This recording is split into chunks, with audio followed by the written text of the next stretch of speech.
Madam, పిల్లల అలవాట్ల గురించి కొన్ని డౌట్స్ అడుగుతాను చెప్తారా? డెఫినెట్‌లీ.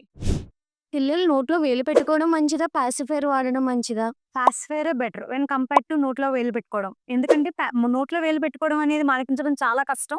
పాసిఫైయర్ మానిపించడం చాలా ఈజీ. రోజుకి ఒకసారి బ్రష్ చేయడం మంచిదా? 2 సార్లు బ్రష్ చేయడం మంచిదా? 2 సార్లు బ్రష్ చేయడం మంచిది. ఎందుకు అంటే రోజుకి 2 సార్లు బ్రష్ చేయడం వల్ల క్యావిటీస్ తగ్గుతాయి. పిల్లలకి పుచ్చిపళ్ళు రాకుండా కాపాడుకోవచ్చు. పెద్దల టూత్ పేస్టా? లేదంటే పిల్లల ఫ్లోరైడ్ టూత్ పేస్ట్ వాడితే మంచిదా? పెద్దలు వాడే టూత్ పేస్ట్ పిల్లలకి వాడకూడదు. పిల్లలకి సెపరేట్‌గా కిడ్స్ టూత్ పేస్ట్‌లుంటాయి. అందులో ఫ్లోరిన్ కంటెంట్ ఉంటుంది. ఇది అబోవ్ 3 ఇయర్స్ పిల్లలకి వాడాలి. ఈ ఫ్లోరైడ్ అనేది క్యావిటీస్‌ని తగ్గిస్తుంది. సో, ఫ్లోరిడేటెడ్ టూత్ పేస్ట్‌ని పిల్లలకి వాడాలి. పెద్దల టూత్ పేస్ట్‌ని వాడకూడదు. స్టిక్కీ క్యాండీయా? లేదంటే చాక్లెట్సా?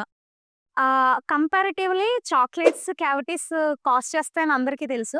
When compared to sticky candies, chocolates best. ఎందుకంటే స్టిక్కీ క్యాండీ అనేది పళ్ళు కప్పుకొని ఉంటుంది. సో, క్యావిటీస్ ఈజీగా వస్తాయి.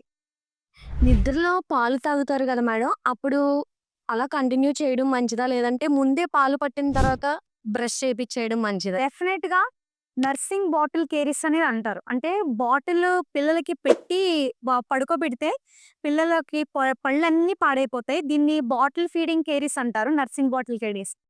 అదే మనం పాలు తాగించేసి బ్రష్ చేసి పడుకోబెడితే ఇంకా మంచిది. క్యావిటీస్ రాకుండా ఉంటాయి.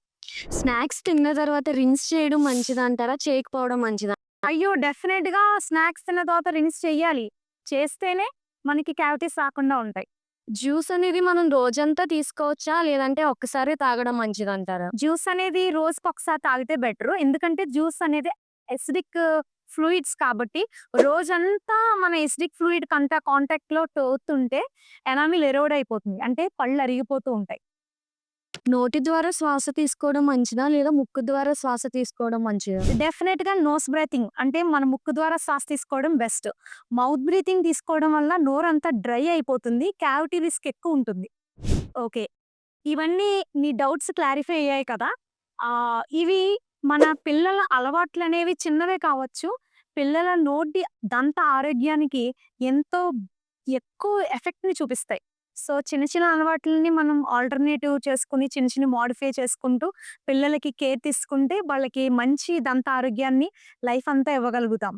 వాళ్ళు చిన్నప్పటి నుంచి క్యావిటీస్ ప్రివెంట్ చేయొచ్చు. Thank you madam. Thank you so much. It's okay.